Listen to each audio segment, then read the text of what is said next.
The mysteries of our mind. How we make decisions. Every day we face countless choices.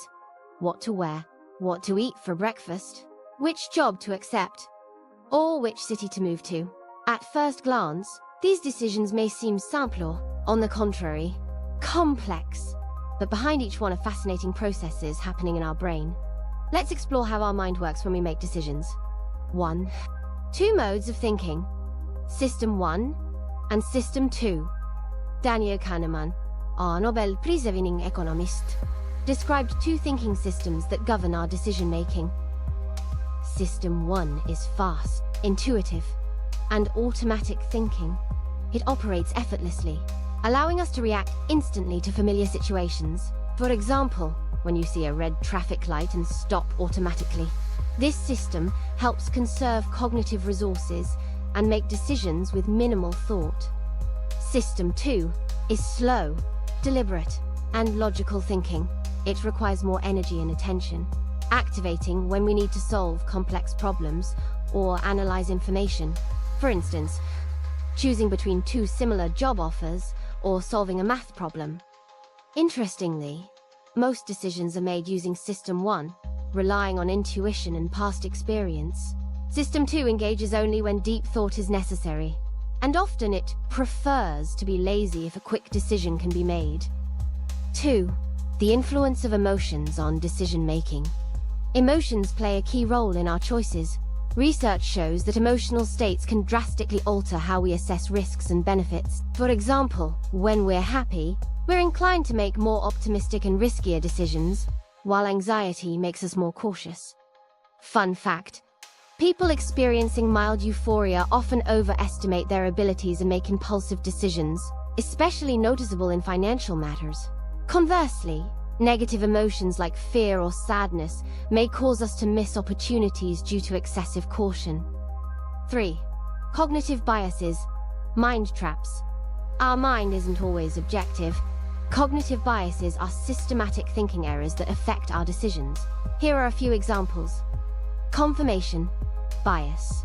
The tendency to seek and interpret information that confirms our existing beliefs. For example, if you believe in a certain diet, you'll pay attention only to articles supporting its effectiveness. Survivorship bias. Focusing on successful examples while ignoring failures, distorting the real picture. We often hear about successful startups, forgetting how many companies failed. Anchoring effect.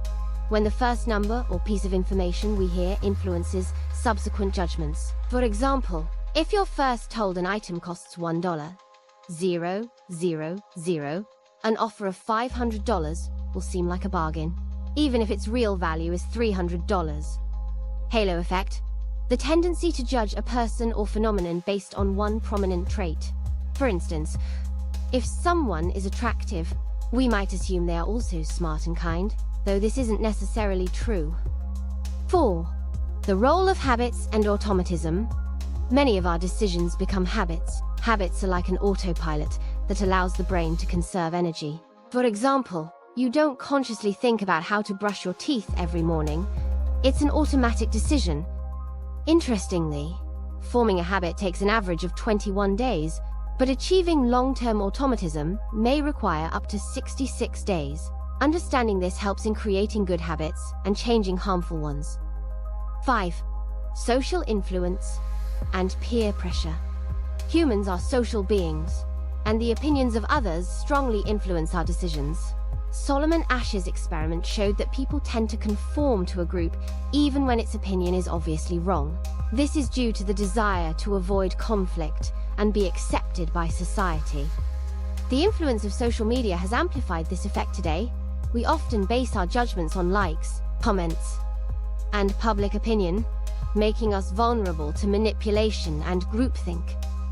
6. The role of the subconscious in decision-making. The subconscious plays a crucial role in our behavior. Many decisions are made on an unconscious level long before we become aware of them. MRI studies have shown that brain activity can predict a person's decision even before they consciously realize it. This explains why we sometimes have a gut feeling or intuitively know what to do without logical reasoning. 7. How to make more conscious decisions. Slow down. Give yourself time to think, especially in important situations. Quick decisions are often influenced by emotions or cognitive biases. Question your intuition. Check if cognitive biases affect you. Ask yourself, why do I think this? What is my opinion based on? Analyze your emotions. Understand what feelings drive you at the moment of choice. Emotions can be useful signals, but don't rely on them without analysis. Seek alternative opinions. This helps avoid confirmation bias. Talking to people with different viewpoints broadens your perspective. Try the reverse perspective method. Imagine you've already made the decision and are evaluating it a year later. What pros and cons do you see? Conclusion. Decision-making is a complex, multi-layered process involving intuition, logic, emotions, and social factors. Understanding how our mind works helps us make more thoughtful and rational choices. After all, awareness is the first step toward better decisions in life. By reflecting on the mysteries of our mind, we not only better understand ourselves but also open doors to higher quality, conscious decisions that shape our future.